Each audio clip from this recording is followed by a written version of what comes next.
مجھے شادی کا بہت شوق تھا، لیکن میں ایک بوڑھے سے شادی کرنا چاہتی تھی۔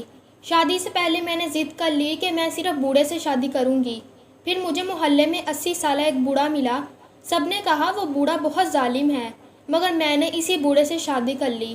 شادی والی رات میرا دماغ چکرا گیا جب اس بوڑھے نے مجھے لٹا کر۔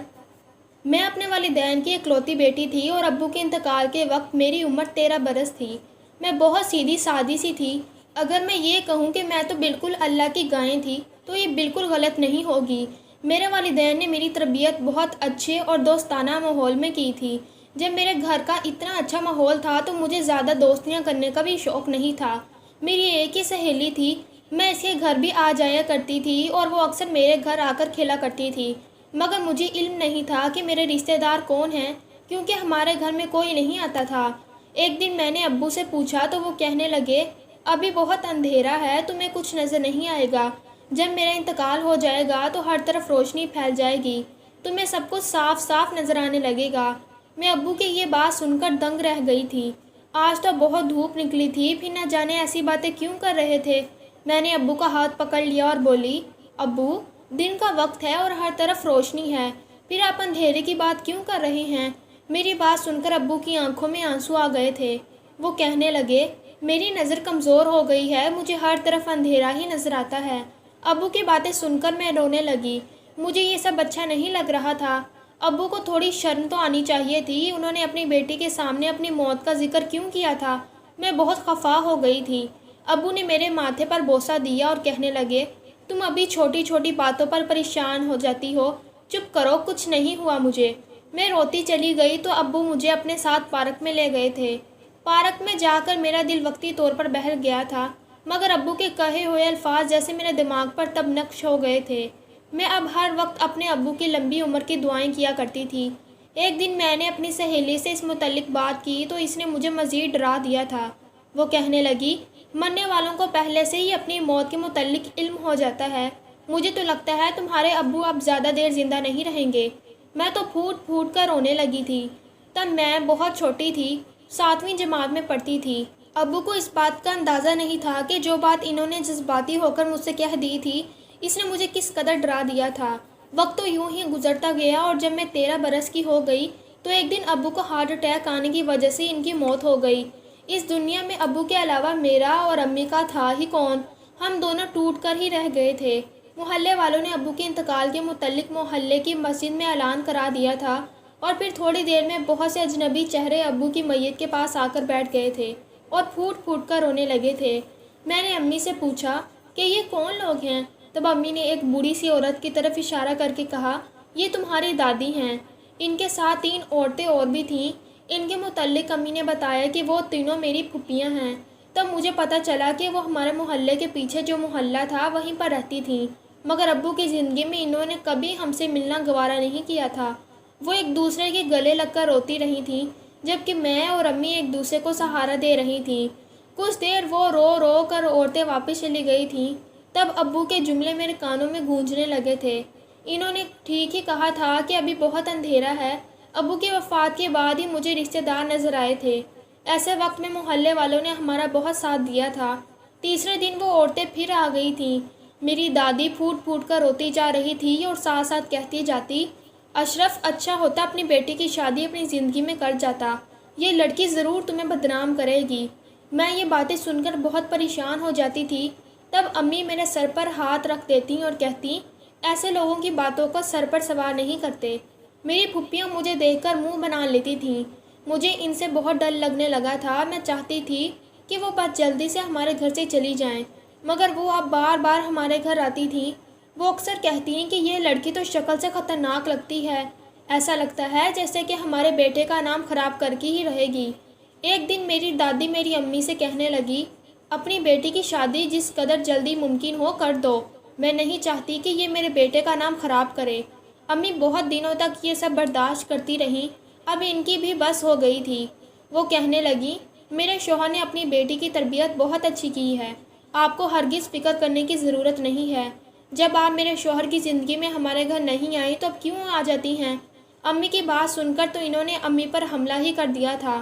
انہوں نے بہت سی باتیں سنائی تھیں، امی رونے لگی تھیں۔ پھر وہ اٹھ کر چلی گئیں تو میں بولی، امی، میری دادی نے مجھ میں ایسی کون سی خامی دیکھ لی ہے جو ہر وقت کہتی ہیں کہ میں اپنے باپ کا نام خراب کر دوں گی؟ امی نے میرے سر پر ہاتھ رکھ لیا اور بولی، تم ان لوگوں کی باتوں کو ذہن پر سوار مت کرو، وہ تو تمہارے باپ کی نہیں بن سکے تو تمہارے کیا بنیں گے؟ مجھے امید ہے کہ آج کے بعد یہ ہمارے گھر نہیں آئیں گی۔ امی کی بات سن کر میرے دل کو تسلی سی ہو گئی تھی اور امی کی بات سچ ثابت ہوئی تھی۔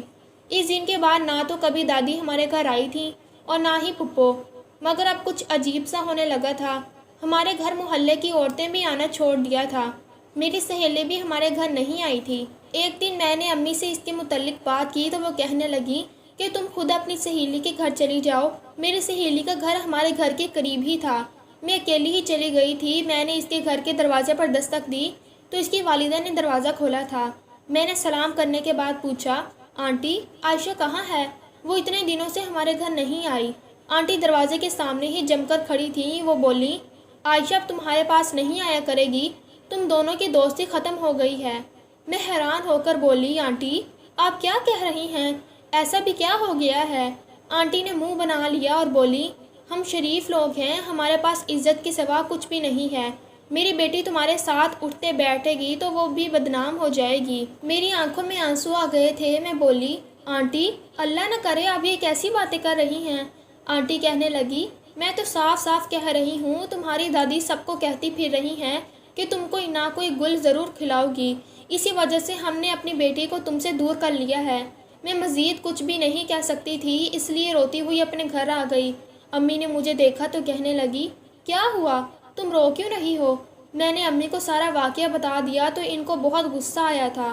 وہ کہنے لگی، اللہ غرق کرے ایسی عورتوں کو جو میری معصوم بیٹی کے پیچھے ہاتھ دھو کر پڑ گئی ہیں۔ میں بہت اداس رہنے لگی تھی۔ ابو کے انتقال کے بعد محلے والوں نے ماتھے پر آنکھیں رکھ لی۔ ہم دونوں ماں بیٹی تنہا رہ گئی تھیں اور مجھے تو اس ظلم کی سزا مل رہی تھی جو میں نے کبھی کیا ہی نہیں تھا۔ مجھے تو ان باتوں کی اتنی سمجھ بوجھ بھی نہیں تھی۔ خیر امی ہر وقت پریشان رہنے لگی تھیں کیونکہ ہم دونوں گھر میں ہی قید ہو کر رہ گئی تھیں۔ یوں ہی وقت گزرتا چلا گیا۔ اب ماحول اس قدر گھٹن والا ہو گیا تھا کہ یہاں پر مزید رہنا ناممکن لگنے لگا تھا۔ امی نے میری آنکھوں کی اداسی دیکھی تو وہ گھر سے باہر جانے لگی تھیں۔ میں ان سے پوچھتی کہ آپ کہاں گئی تھیں تو وہ کہتی کہ میں کام سے گئی تھی۔ تقریباً کچھ دنوں بعد امی میرے پاس آئیں اور کہنے لگیں، بیٹی اپنا سامان تیار کر لو، ہم یہ گھر اور یہ محلہ چھوڑ کر جا رہے ہیں۔ امی ہم کہاں جائیں گے؟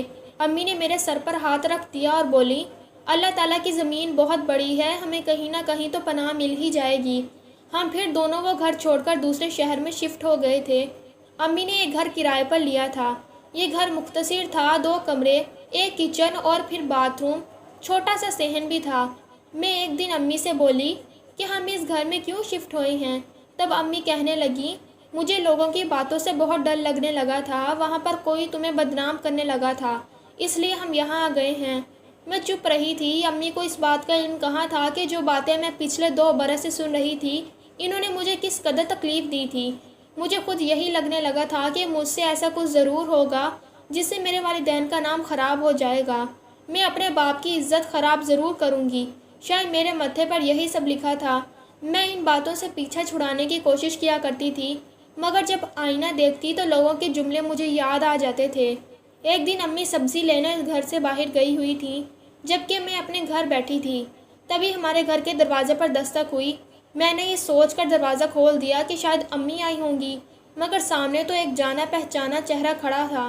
ہم اس نئے علاقے میں آئے تھے، یہاں پر صرف ایک ہی شخص کو جانتے تھے اور وہ ہمارے مالک مکان تھا۔ وہ میری طرف دیکھ کر مسکرانے لگا اور بولا، گڑیا تمہاری والدہ کہاں ہیں؟ میں بولی، وہ تو گھر میں نہیں ہیں، بازار تک گئی ہیں، آپ اندر آ جائیں۔ مالک مکان نے سر ہلا دیا اور بولا، نہیں، جب تمہاری امی آ جائیں گی تو میں پھر چکر لگا لوں گا۔ میں بولی، آپ کو دوبارہ زحمت کرنی پڑے گی، امی بس آنے والی ہوں گی، تب تک میں آپ کے لیے چائے پانی کا انتظام کر دوں گی۔ مالک مکان کہنے لگا، جیتی رہو۔ اس نے میرے سر پر ہاتھ رکھا اور واپس چلا گیا۔ مجھے اس کا یہ انداز بہت اچھا لگا تھا۔ ابو کے انتقال کے بعد یہ پہلا شخص تھا جس نے اپنی اتنی عزت سے بات کی تھی۔ امی جب آئیں تو میں نے ان کو ساری بات بتا دی۔ امی مسکرانے لگیں اور بولی، حیادار لوگ ایسے ہی ہوتے ہیں، جب بیٹیاں گھر میں اکیلی ہوتی ہیں تو وہ گھر میں نہیں آتے۔ اور تم بھی تو کسی کو بھی گھر میں آنے کی اجازت مت دیا کرو۔ پھر امی کہنے لگیں 1 مہینہ ہو گیا ہے، وہ کرایہ لینے آیا ہوگا۔ میں بولی امی آپ ہر ماہ کرایہ کہاں سے دیا کریں گی، ہمارا گزر بسر کیسے ہوگا؟ امی کہنے لگیں تم اپنے چھوٹے سے دماغ پر زیادہ زور مت دو، میں نے وہ گھر بیچ دیا ہے جس میں ہم رہا کرتے تھے، وہ پیسے میں نے بینک میں جمع کروا دیے ہیں، ہمارے پاس اچھا خاصا سرمایہ ہے، یہاں تک کہ تمہاری شادی بھی سر اٹھا کر سکوں گی۔ تم 20 سال کی ہونے والی ہو اور میں نے ایک لڑکا بھی تمہارے لیے پسند کر لیا ہے، اس کی عمر 25 سال ہے، وہ بہت نیک لڑکا ہے، تمہاری شادی اسی سے کروں گی۔ میں امی کی بات سن کر شرما گئی تھی، اب مجھے اپنی شادی کے خیال آنے لگے تھے۔ وہ دن کیسا ہوگا جب میں دلہن بنوں گی، نہ جانے میرا دلہا کیسا ہوگا۔ تعلیم تو میری ادھوری رہ گئی تھی، حالات ہی ایسے بن گئے تھے کہ آگے پڑھائی نہیں کر سکی۔ اب میں چاہتی تھی کہ میری شادی ہو جائے۔ نئے علاقے میں ہمارا کسی کے گھر بھی آنا جانا نہیں تھا، میں گھر میں پڑی سارا دن بور ہوتی جا رہی تھی۔ ایک دن ہمارے گھر پر دستک ہوئی تو امی نے ہی دروازہ کھولا تھا۔ مالک مکان ہمارے گھر آیا تھا، وہ کہنے لگا کہ میں گھر کی کھڑکیوں کی مرمت کروانا چاہتا ہوں، یہ خراب ہو گئی ہیں۔ امی نے اجازت دے دی تھی، اب اس کام کی وجہ سے مالک مکان کو بھی مزدور کے ساتھ ہمارے گھر آنا پڑتا تھا۔ ایک دن امی کہنے لگیں بھائی صاحب آپ نہ آیا کریں، مزدور اپنا کام کر کے چلے جایا کریں گے، اسی طرح تو آپ کو زحمت ہوتی ہے۔ مالک مکان کہنے لگا بہن ایسا اچھا نہیں لگتا، آپ گھر میں اکیلی 2 عورتیں ہی ہوتی ہیں، آپ میرے گھر میں رہ رہی ہیں، میری ذمہ داری ہے، آج کل کے لوگوں پر مجھے بالکل بھروسہ نہیں ہے، اس لیے مجھے ساتھ ہی آنا پڑے گا۔ مجھے مالک مکان کی سوچ بہت اچھی لگی تھی۔ امی کہنے لگیں یہ آدمی تو بہت ہی بھلا لگتا ہے۔ ایک دن مزدور کے جانے کے بعد امی نے انہیں چائے پر روک لیا، میں چائے لے کر گئی تو مالک مکان کہنے لگا کون سی کلاس میں پڑھتی ہو آپ؟ میں نے نفی میں سر ہلا دیا اور صوفے پر بیٹھ گئی۔ میں نے انہیں اپنی درد بھری کہانی سنا دی تھی۔ میں بولی ابو کے انتقال کے بعد رشتہ داروں نے ایسے حالات پیدا کر دیے تھے، اس کی وجہ سے میری تعلیم بھی ادھوری رہ گئی تھی اور ہمیں اپنا علاقہ بھی چھوڑنا پڑا۔ مالک مکان کہنے لگا ہاں ایسا ہی ہوتا ہے، کبھی کبھار ہمیں اپنے اتنے دکھ دیتے ہیں کہ انسان نے کبھی اس چیز کی توقع بھی نہیں کی ہوتی۔ مالک مکان کہنے لگا میرا نام جمشید ہے، میں بھی اپنے لوگوں کی باتوں کا ہی ڈسا ہوا ہوں، میں نے اپنی پسند کی شادی کی تھی، میں اپنی بیوی سے بہت زیادہ محبت کرتا تھا، اس کی خاطر جان بھی دینے کو تیار تھا، مگر پھر ہمارے رشتہ داروں نے ہماری جوڑی برداشت نہ ہوئی اور ہم دونوں کے درمیان بدگمانی ڈال دی، جس کا نتیجہ بہت بھیانک نکلا تھا۔ میں آج بھی وہ سب سوچتا ہوں تو دل دہل جاتا ہے۔ میں آج 80 سال کا ہو گیا ہوں مگر آج تک مجھے سچی محبت نہیں ملی۔ پھر وہ کہنے لگا تم جس کسی سے بھی شادی کرو اس کے ساتھ مخلص رہنا، حالات جیسے بھی ہوں تم ہمیشہ اپنے شوہر کا ساتھ نبھانا۔ پھر مالک مکان نے ہمیں اپنا موبائل نمبر دیا اور امی سے کہنے لگا کہ جب بھی کسی چیز کی ضرورت ہو تو مجھے فون کر دیجیے گا، میں آپ کی مدد کرنے کی کوشش کروں گا۔ میں مالک مکان کے متعلق سوچنے لگی تھی، نہ جانے جمشید کی شخصیت میں ایسا کیا تھا کہ میں چاہ کر بھی اسے اپنے دماغ سے جھٹک نہیں پائی تھی۔ رات کو بارش برسنے لگی تھی، امی تو سارے دن کی تھکی ہوئی جلدی سے سو گئیں جبکہ مجھے نیند نہیں آ رہی تھی۔ مجھے ابو کی بہت زیادہ یاد آ رہی تھی۔ جب بارش ہوتی تو ہم دونوں باپ بیٹی مل کر بہت انجوائے کیا کرتے تھے، امی ہمارے لیے سموسے بناتی تھی اور ہم تینوں مل کر کھاتے تھے اور بہت سی باتیں کیا کرتے تھے۔ میری سہیلیاں بھی اکثر ہمارے گھر آیا جایا کرتی تھیں۔ ابو عید پر مجھے پیسے دیتے اور کہتے دوستوں کے لیے گفٹ لے لو، ہم ایک دوسرے کو تحفے دیا کرتی تھیں۔ میرے دوستوں کے والدین مجھ سے بہت پیار کیا کرتے تھے، مجھے اپنی بیٹی کہا کرتے تھے، مگر پھر اچانک یہ سب کچھ ختم ہو گیا تھا۔ میری دادی اور پھپھو نے مل کر ہماری جڑیں کاٹ دی تھیں۔ میں یہی سب سوچ کر رونے لگی تھی، تبھی مجھے جمشید کا خیال آیا تھا۔ وہ مجھ سے عمر میں بہت زیادہ بڑا تھا، وہ تو میری امی سے بھی بڑا تھا، مگر مجھے اس بوڑھے کی باتوں سے سکون ملتا تھا۔ میں نے یہی سوچ کر اسے میسج کر دیا تھا۔ میں نے اس کو بتایا کہ میں بہت زیادہ اداس ہوں، میں اپنے ابو کو بہت زیادہ یاد کر رہی ہوں۔ وہ کہنے لگا میرا بھی یہی حال ہے، میں بھی اپنی بیوی کو بہت یاد کر رہا ہوں۔ ہم دونوں آپس میں باتیں کر رہے تھے، رات ایسے ہی گزر رہی تھی اور مجھے علم بھی نہیں ہوا۔ زندگی میں پہلی بار میں نے کسی کے ساتھ رات بھر جا کر بات کی تھی۔ فجر کی اذان فضا میں گونجنے لگی تو امی اٹھ کر بیٹھی تھیں۔ میں بہت زیادہ خوفزدہ ہو گئی، اس لیے میں نے جلدی سے موبائل چھپا دیا تھا۔ امی کہنے لگی کیا ہوا ہے، تم ابھی تک جاگ رہی ہو؟ تب میں بولی امی دادی نے ہمارے ساتھ جو کچھ کیا ہے میں چاہ کر بھی بھلا نہیں پا رہی، آخر ہم نے ان کا کیا بگاڑا تھا کہ وہ ہماری دشمن بن گئی تھی؟ امی کی آنکھوں میں آنسو آ گئے تھے۔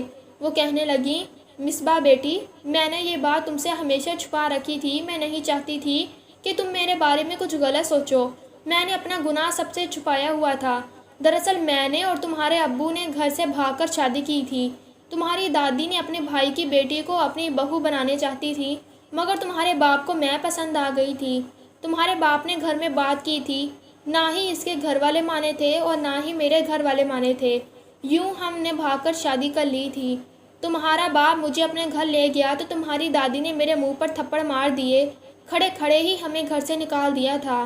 پھر تمہارے باپ نے دوسرے محلے میں یہ گھر خریدا اور ہم وہاں پر رہنے لگے تھے۔ محلے داروں نے بھی دوستی ہو گئی اور سب کچھ بہت اچھا چل رہا تھا، مگر تمہارے ابو کی وفات کے 3 مہینے پہلے وہ سب لوگ آ کر ہمارے محلے میں بس گئے تھے۔ مجھے پتا تھا کہ یہ لوگ پھر سے ہمارا گھر برباد کر دیں گے۔ انہوں نے تو ہمارے ساتھ وہ کیا جو کوئی دشمن بھی نہیں کر سکتا۔ میں امی کی باتیں سن کر دنگ رہ گئی تھی۔ مجھے پتا نہیں تھا کہ میری امی نے گھر سے بھاگ کر شادی کی تھی۔ خیر، میں نے اس بات کو بھلانے کی کوشش کی تھی۔ اب جمشید ہر روز ہمارے گھر آنے لگا تو مجھے اسے محبت ہونے لگی تھی۔ مجھے بہت اچھا لگنے لگا تھا۔ میں اس کے متعلق سوچتی رہتی تھی، امی سے چوری چھپ کے اس کے ساتھ باتیں بھی کیا کرتی تھی۔ کچھ عرصے بعد ہی مجھے لگا کہ میں تو جمشید سے محبت کرنے لگی ہوں اور شادی کرنا چاہتی ہوں۔ میں عمروں کے فرق کو بھول کر اسے وہ محبت دینا چاہتی تھی جس کا وہ مستحق تھا۔ میں نے اپنی محبت کا اظہار جب جمشید سے کیا تو وہ کہنے لگا کہ یہ ٹھیک نہیں ہے، تم ابھی خود چھوٹی ہو۔ میں بولی، مجھ سے شادی کر لو، نہیں تو میں مر جاؤں گی۔ وہ بوڑھا جمشید تو مان گیا تھا، مگر سب سے مشکل مرحلہ امی کو منانے کا تھا۔ امی کو جب اس بات کا پتہ چلا تو وہ حیران رہ گئی تھی۔ انہوں نے میرے منہ پر تھپڑ دے مارا تھا۔ میں پھوٹ پھوٹ کر رونے لگی۔ میں بولی، امی، اگر آپ نے مجھے اور جمشید کو جدا کرنے کی کوشش کی تو میں وہی سب کروں گی جو آپ نے اپنی جوانی میں کیا تھا۔ آپ کو علم ہونا چاہیے کہ وقت اپنے آپ کو بتاتا ہے، شاید آپ کے لیے یہی مکافات عمل ہوگا۔ امی میری دھمکی سن کر ڈر گئی تھیں۔ وہ پھوٹ پھوٹ کر روتی رہی تھی۔ میں ہر وقت امی پر دباؤ ڈالتی رہی۔ امی نے محلے والوں سے جب اس بوڑھے جمشید کے متعلق مشورہ مانگا تو سب نے فوراً منع کر دیا اور کہنے لگے کہ جان بوجھ کر اپنی بیٹی کو کنویں میں مت پھینکو، نہیں تو اس کا بھی وہ بوڑھا وہی حال کرے گا جو اس نے اپنی پہلی 3 بیویوں کا کیا تھا۔ امی تو یہ بات سن کر ہی پریشان ہو گئی تھی۔ کہنے لگیں، 3 بیویاں؟ محلے کی عورتیں کہنے لگیں، اس بوڑھے کی پہلی 3 بیویاں مر چکی ہیں، مگر ہر بیوی کے مرنے کے بعد یہ پہلے سے زیادہ حسین اور جوان ہو جاتا ہے۔ اب اس کی عمر 80 برس ہے، مگر وہ کہیں سے بھی 80 کا نہیں لگتا۔ میں نے یہ باتیں سن لی تھیں۔ میں بولی، جو مرضی ہو جائے، میں شادی کروں گی تو جمشید سے ہی کروں گی۔ اب میں بہت روئی تھی۔ انہوں نے میرے آگے ہاتھ بھی جوڑ دیے تھے، مجھ سے بار بار کہا کہ میں نے تمہارے لیے شہزادے جیسا لڑکا ڈھونڈا ہے، اس کی عمر 25 سال ہے، تم بس جمشید کو اپنے دل سے نکال دو۔ شاید میں ان کی بات مان بھی لیتی، مگر میں نے اپنے متعلق جو کچھ سنا تھا اس کے بعد مجھے یہی لگنے لگا تھا کہ میرے تو متھے پر لکھا ہی یہی ہے، متھے پر لکھا ہی یہی تھا کہ میں بے حیا ہوں اور والدین کا نام لازمی خراب کروں گی۔ میں نے امی کو کوئی بھی بات نہیں مانی اور پھر میں نے بھاگ کر شادی کر لی۔ میں دلہن بنی بہت خوش تھی، ایسا لگ رہا تھا جیسے مجھے دنیا جہاں کی خوشی مل گئی ہو۔ تھوڑی ہی دیر بعد وہ بوڑھا کمرے میں آیا اور بولا، تجھے معلوم ہے میں جوان کیوں نظر آتا ہوں؟ کیونکہ میری تینوں بیویاں میرا بہت خیال رکھتی تھیں۔ اب تو بھی ان سے کچھ سیکھ لے۔ یہ کہتے ہی اس نے بستر کی چادر کھینچی تو نیچے نظر پڑتے ہی میری جان نکل گئی تھی، کیونکہ وہاں کا منظر دیکھ کر میں ہکا بکا بیٹھی تھی۔ جمشید کو دیکھنے لگی تھی۔ میں بولی، یہ سب کیا ہے جمشید؟ وہ مسکرا کر بولا، یہ بہت کام کی چیز ہے، میرے پاس ہمیشہ جوان رہنے کا ایک بہت بڑا ٹوٹکا موجود ہے۔ اس پھٹکڑی کو اگر کوئی جوان لڑکی اپنے ہاتھوں سے پیس کر اس میں شہد اور دوسری چیزیں ملا کر ہر رات اپنے شوہر کے جسم کی مالش کرے گی تو مرد جوان رہے گا۔ میری بیویاں لیپ لگا کر مالش کیا کرتی تھیں اور دیکھو میں آج بھی جوان ہوں۔ تم بھی میرے لیے یہ سب کرو۔ اس نے مجھے پھٹکڑی لا کر دے دی تھی اور بولا، تم اپنا کام شروع کر دو۔ میں اس کے رویے کو دیکھ کر حیران رہ گئی تھی۔ میں بولی، جمشید، آپ یہ کیا کہہ رہے ہیں؟ میں نئی نویلی دلہن ہوں، میرے بھی کچھ ارمان ہیں۔ جمشید نے سر جھٹک دیا اور بولا، ارمان پورے کرنے کے لیے پوری زندگی پڑی ہے۔ مجھے یقین نہیں آ رہا تھا کہ یہ وہی بوڑھا جمشید تھا جو میسج پر اس قدر خوبصورت باتیں کیا کرتا تھا، اور یوں میری ساری رات مشقت میں گزر گئی تھی۔ میں کہاں اتنا کام کرتی تھی، پھٹکڑی پیس پیس کر میرے ہاتھوں میں چھالے بن چکے تھے۔ صبح ہوئی تو جمشید مسکرا کر بولا، تم تیار ہو جاؤ، آج تمہیں بہت سے لوگ دیکھنے آئیں گے۔ میں نے جمشید کی بات مان لی تھی، حالانکہ میں اس قدر تھکی ہوئی تھی کہ جی چاہتا تھا کہ سو جاؤں۔ خیر ہمارے گھر بہت سے لوگ آئے تھے جو جمشید سے یہی بات پوچھ رہے تھے کہ حکیم صاحب آپ کی بیوی کی عمر کتنی ہے؟ جمشید بتا رہا تھا کہ ابھی یہ 20 سال کی ہوئی ہے۔ پھر جمشید آنے والوں کو دوسرے کمرے میں لے جاتا۔ جمشید کسی ملازم سے بھی کام کروا سکتا تھا، مگر پھر بھی وہ پھٹکڑی مجھے ہی پیسنے کو کہتا تھا۔ لیکن شادی کی رات جمشید نے مجھ سے کہا تھا کہ تم پھٹکڑی سے میرے جسم کی مالش کیا کرو، مگر اس نے مجھے ایک بار بھی نہیں کہا تھا۔ اب ہر روز رات کو جمشید مجھ سے یہی کام کرواتا تھا۔ پہلے تو میں اس کی محبت سمجھ کر یہ سب کیا کرتی تھی، مگر میں تھکنے لگی تھی، اس لیے میں نے جمشید سے خوب جھگڑا کیا کہ میں یہ سب نہیں کر سکتی۔ جمشید کہنے لگا میں تمہیں طلاق دے دوں گا۔ میں ڈر گئی تھی، اس لیے چپ چاپ اس کا کہنا مانتی رہی۔ یہ سوچنے پر مجبور ہو چکی تھی کہ آخر جمشید اتنی ساری پھٹکڑی کا کیا کرتا ہے۔ میں نے سوچ لیا تھا کہ یہ راز معلوم کر کے ہی رہوں گی۔ ایک دن ہمارے گھر ایک آدمی آیا تھا جو جمشید اسے دوسرے کمرے میں لے گیا۔ میں چھپ کر ان دونوں کی باتیں سننے لگی تھی۔ جمشید بولا، یہ پھٹکڑی میں نے اپنی بیوی سے پسوائی ہے، تم اس کو استعمال کرنے سے بہت جلد جوان ہو جاؤ گے۔ وہ آدمی بہت خوش ہوا اور ڈھیروں پیسے جمشید کو دے دیے تھے۔ مجھے جمشید پر شک ہو گیا تھا، اس لیے میں نے چھان بین کروائی تو پتہ چلا کہ جمشید ایک نمبر کا فراڈیا تھا۔ وہ اپنے علاقے میں ہی حکیم صاحب کے نام سے مشہور تھا۔ وہ جان بوجھ کر کم عمر لڑکیوں کو اپنے کام میں پھنسا کر ان سے شادی کر لیتا اور پھر لوگوں سے کہتا کہ میری کم عمر بیوی پھٹکڑی پیستی ہے، جس کو لگانے سے کوئی بھی جوان ہو سکتا ہے، جبکہ وہ خود جوان نظر آنے کے لیے پلاسٹک سرجری کراتا تھا۔ اس کی 3 بیویاں بھی اس مشقت سے تنگ آ کر بھاگ گئی تھیں اور اس نے کہہ دیا تھا کہ وہ مر گئی ہیں۔ وہ لوگوں کو دھوکے دے کر دونوں ہاتھوں سے ان کو لوٹ رہا تھا۔ میں یہ سب جان کر بہت شرمندہ ہو گئی تھی۔ میں نے اپنی امی سے رابطہ کیا تو انہوں نے مجھ سے کہا کہ تم واپس آنا چاہتی ہو تو آ جاؤ، میں تمہیں قبول کر لوں گی۔ میں وہاں سے بھاگ آئی تھی۔ امی نے اس بوڑھے کا گھر چھوڑ کر دوسرا مکان لے لیا تھا اور میں نے خلا لے لی تھی۔ وہ مجھ سے گلے مل کر بہت روئیں۔ اب میں اکثر سوچتی ہوں کہ اگر میری دادی نے میرے متعلق اتنی غلط باتیں مشہور نہ کی ہوتی تو میں کبھی بھی گھر سے بھاگنے کا سوچ نہیں کر سکتی تھی۔ یہ سچ ہے کہ معاشرے کے لوگوں کی سوچ انسانی زندگی پر بہت زیادہ اثرات ڈالتی ہے، اس لیے کسی کے متعلق کبھی بھی کچھ کہنے سے پہلے 100 بار سوچنا چاہیے۔ یہ بھی تو ہو سکتا ہے کہ آپ کی باتوں کی وجہ سے کسی کی زندگی ہی خراب ہو جائے۔